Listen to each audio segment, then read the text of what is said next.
নমস্কার, কেমন আছেন সবাই? আর এই মধ্যবিত্ত গৃহবধূ চ্যানেলে সকলকে স্বাগত জানাই। তো বন্ধুরা, আমরা তো লাউ দিয়ে ঘন্ট খেয়েছি, লাউ দিয়ে মাছ দিয়ে তরকারি খেয়েছি। আজকে বানাবো মাছের মাথা দিয়ে লাউ দিয়ে তরকারি। তো এটা কিন্তু খুব দারুণ টেস্ট হয়, গরম ভাতের সঙ্গে কিন্তু এটা অসাধারণ লাগে। শুধু মাছ দিয়েই কিন্তু ভালো লাগে না, মাছের মাথা দিয়েও কিন্তু তরকারিটা মন্দ হয় না। আমি এখানে একটা ইনস্ট্যান্ট মশলা বানিয়ে নিলাম, যেখানে আমি লঙ্কাটা লম্বা করে চিড়ে নিয়েছি, আদা গ্রেট করে নিয়েছি, বেটে নিয়ে নিই, আর একটু জিরে গুঁড়ো। দুটো রুই মাছের মাথা নিয়েছি আমি, এখানে আলু কেটে নিয়েছি এই যে একটু মোটা করে, আর এখানে লাউও কিন্তু সেম মোটা করে কেটে নিয়েছি। এবার এই মাছ ভাজা মানে মাছের মাথা ভাজা তেলেই এই যে আলুগুলো হালকা একটুখানি ভেজে নেব। লাউটায় তো খুব বেশি জাল লাগে না, আলুটায় কিন্তু একটু জাল লাগে, কাজেই লাউটা কিন্তু আমাদের টক লাগবে, তাই জন্যই আলুটা একটুখানি ভেজে নিচ্ছি। আলুটা ভাজা হয়ে গেছে, এবার আলুটা তুলে নেব। আলুটা ভেজে নিলে কিন্তু টেস্টটা খুব সুন্দর হয়। এবার দিয়ে দেবো এই যে যেটা দিতেই হবে, সেটা কিন্তু রাঁধুনি, এটা বিনা কিন্তু টেস্ট আসবে না। জোয়ান কিন্তু ভাববে না, এটা রাঁধুনি। আমি হাতে সুন্দর করে ঘষে নিয়েছি, এবার দিয়ে দিলাম।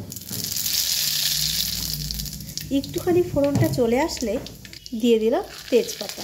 সাধারণত তেজপাতা আমি পরে দিই, কিন্তু এক্ষেত্রে তেজপাতাটা একটু আগে দিলেই টেস্টটা বেশি ভালো হবে। এবার দিয়ে দিলাম এই যে লাউটা।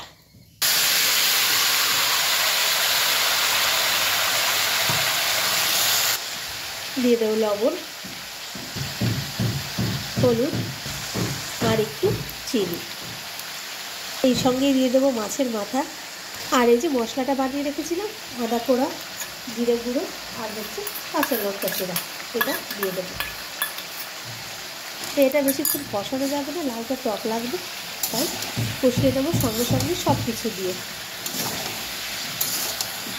এবার খুন্তির সাহায্যে মাথাটা আমি একটুখানি দুভাগ করে দেবো। যেহেতু ভেজে নিয়েছি, ভাঙতে আমার কোনো অসুবিধাই হয়। এবার এটাকে 2-3 মিনিট মতো কষিয়ে দেবো। 2 থেকে 3 মিনিট হয়ে গেছে, আমি এটা দিয়ে দিলাম এবার উষ্ণ গরম জল। গরম জল দিলে কি হবে, এটা তাড়াতাড়ি ফুটে যাবে, তাড়াতাড়ি হয়ে যাবে। দেখতেই পাচ্ছেন, এতে বেশি জল লাগবে না, বেশি জল হলে কিন্তু খেতে ভালো লাগবে না। এতে সব কিছু দেওয়া কমপ্লিট। এবার এটাকে আমি ঢেকে দেবো একটু। তো বন্ধুরা, এবার ঢাকনাটা খুলে দেবো। দেখুন তরকারিটা প্রায় হয়ে এসছে।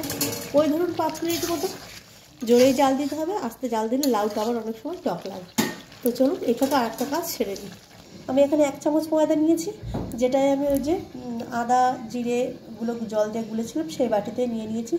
1 চামচ ময়দা নিয়ে নিয়েছি, এটা একটু গুলে নেব। কী হয়, লাউটা বেশ একটু আঠা আঠা ভাব আসে।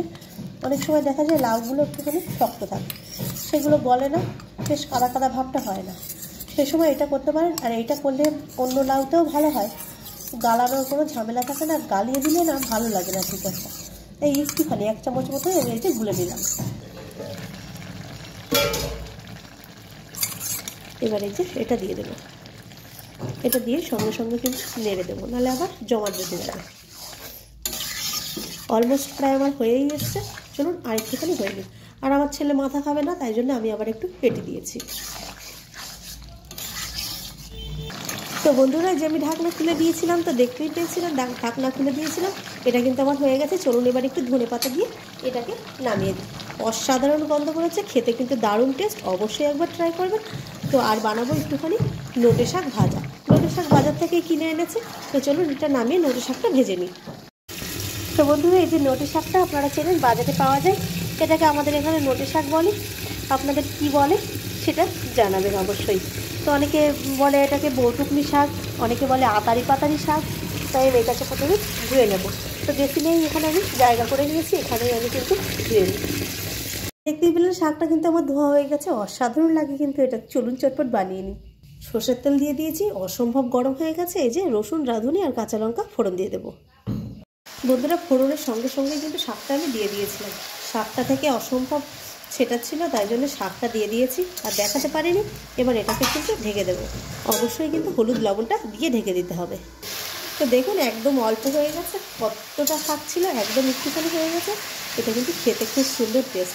চলুন এবার ঢাকনাটা আমি খুলেই দিয়েছি, আর কিন্তু এটাকে আমি ঢাকবো না, হাই ফ্লেমে এটাকে একটু বানিয়ে নেবো। তো তো বন্ধুরা তরকারিটা তো হয়ে গেছে, আগেই দেখতেই পাচ্ছেন কতটা অসাধারণ হচ্ছে, খেতেও কিন্তু দারুণ টেস্ট। অবশ্যই ট্রাই করবেন মাছের মাথা দিয়ে, মানে রুই মাছের মাথা দিয়ে লাউয়ের এই অসাধারণ সবজিটি। তো চলুন খাওয়া দাওয়া করা যাক।